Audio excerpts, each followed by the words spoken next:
Joined now by Democratic strategist Richard Goodstein and former special assistant to President George W. Bush, Ron Christie. Great to have you both. All right, Mr. Goodstein, if Hillary does manage to win tonight, I mean, that would be something, considering that Bernie Sanders is, he's a local hero. You know, he's a hometown guy. So if Hillary is able to do it, first of all, what's the likelihood of Hillary actually being able to pull it out in New Hampshire? Well, I mean, there was a CNN poll yesterday that had her down 26. Bernie's been up by 20, 30 points really since this race has been polled heavily as of a month or two ago. So I don't think, I mean, the reason that she didn't give anybody a straight answer to that question is I think it seems perfectly obvious that Bernie Sanders is going to win. The question is to me, what the media does he win by 20? Or does he win by, say, the low teens or maybe even the single digits? If it's the latter, right, she's the comeback kid, right? She's exactly, I mean, Bill Clinton, for all the fanfare about New Hampshire, he lost to Paul Tsongas in 1992 by 8 or 9 points, and he was the comeback kid. Right, so and she can actually shrink to be it. the comeback kid. That was exactly brilliant on his part. And she won in 2008 against Barack right, Obama. Sorry to interrupt you. So we'll see what happens there. But Bernie, as you said, really has to win by a wide margin to propel his momentum onto South Carolina in Super Tuesday, right? Absolutely. Look, so again, remember, so the Democrats and Republicans calendar now kind of crosses. The Democrats go to first Nevada, then South Carolina. The Republicans go to South Carolina first. So, look, the fact of the matter is Iowa, New Hampshire, and Vermont, Bernie Sanders' home state, are the 3 whitest states in the union. Lucky for him that we had such a non-diverse constituency. And remember, the talk 2 weeks ago was, what if Bernie wins the first 2 states? Well, he lost the first one, not by much. So we know it's going to be, at worst for Hillary, a break-even proposition.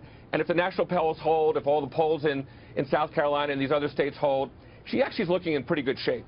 Okay, let's bring in Ron to talk about the GOP side of things. And obviously, we know, Ron, that Donald Trump can win in the polls, but can he get people physically in the polls in New Hampshire?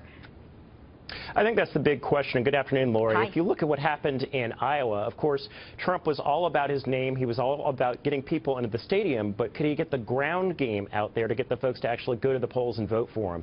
So I'm looking for a little bit of a surprise tonight. I think Donald Trump will pull this out, but the question is, and a lot of people are wondering, who's going to place? Who's going to show? And I think what we're going to see tonight, it's going to be a good night for the Republican governors who are still in this race. Marco Rubio, the senator from Florida, I think took a very bad stumble during the debate last week that's hurt him. The momentum from his strong, surprising third-place finish has really evaporated. So the question is, does a John Kasich, who has really been surging, a Jeb Bush, who's looking really good, or even Chris Christie get on the winner's platform tonight in second or third? Ron, you're not even mentioning Senator Cruz. Obviously, the New Hampshire demographic, few evangelicals there, right? So it doesn't exactly suit him. I think Cruz himself has the bar set so low, he's already zooming on to the next location, right, to the next primary. I think that's right, Lori. I think Senator Cruz could do very well tonight. He could surprise and come in third, but I think he's already got his eyes on South Carolina, where he's going to do surprisingly well with the evangelical community, out to Nevada. But Senator Cruz, at least, from having his ticket punched last week, doesn't have as much at stake tonight as some of those governors who, if they don't win tonight, they're going to be going home. Richard, we've heard a lot, I don't know if I could say a lot, but a lot of rumblings from Michael Bloomberg, the former mayor of New York City. What do you think he's looking at in New Hampshire? Is there an outcome that would encourage Bloomberg to officially enter this race? Or what kind of factor, how is he messing or influencing things right now? Right. So I would be prepared to bet any one of your viewers, you included, that if Hillary Clinton is the Democratic nominee, Michael Bloomberg is going to stay out of this race. He sees no reason to get into a race where Hillary Clinton is the standard bearer for the Democrats. And it would have to take the biggest banana peel in the world for Hillary Clinton to stumble. And if that happened, Bernie Sanders will not be the Democratic nominee. That I guarantee you as well.